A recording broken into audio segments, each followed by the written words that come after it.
You'll be watching Colorado and TCU. I do want to watch that, actually. I've got a feeling that's going to be a purple.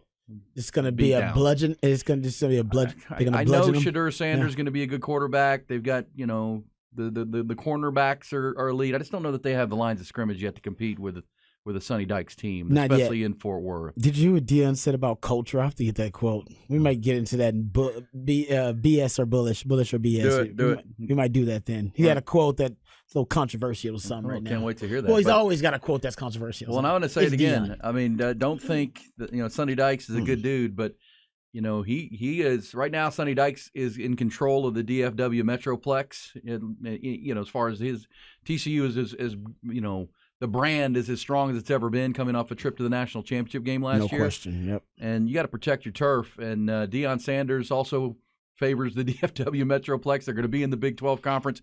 If you don't think Sonny Dykes and the Horned Frogs would like to send a message, if they can, to Colorado and Deion. Oh, I'm with you. And your future Big 12 member. Yeah.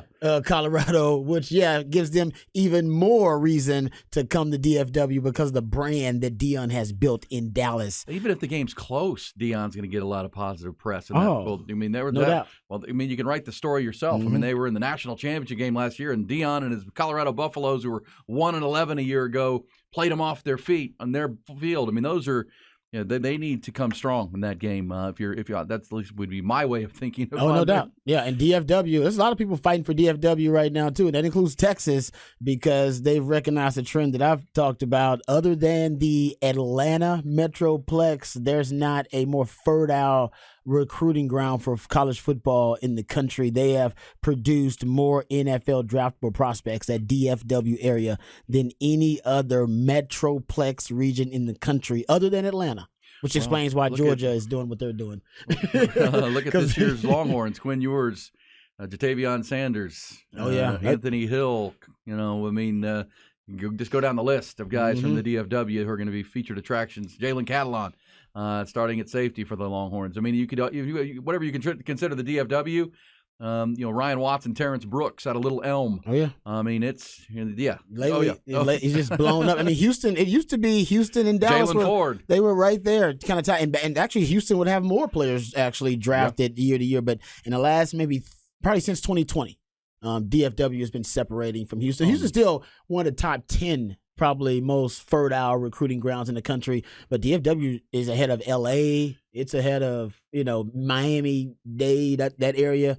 It's right now. It's popping, as the youngsters will say. Our man Chris Bennett up early because he's on the West Coast and he's listening this morning. He says, "Remember, Deion was almost the TCU head coach." They made a good hire. They hired Sonny Dykes, but they interviewed. They gave an interview to Deion Sanders. That was good. Money. Yeah, they should have. They heard him out and were impressed, but they went with Sonny because he was in the Metroplex already at SMU. Yeah. Well, Deion knows that it's basically TCU's got their brand is at its zenith right now, at its apex. It's never been higher. And Deion's brand right now, his brand is doing pretty good too. Deion's brand versus TCU. But his brand needs some substance. As far as on-field performance, he's got the substance himself, but they got to play a good brand. Well, he hasn't had a chance to coach a season yet at Colorado, but when he was at Jackson State, he showed some substance there. Absolutely, yeah, they won games. Absolutely, I'm just saying that's why this game is important for him, right? They need to look like even if they're competitive.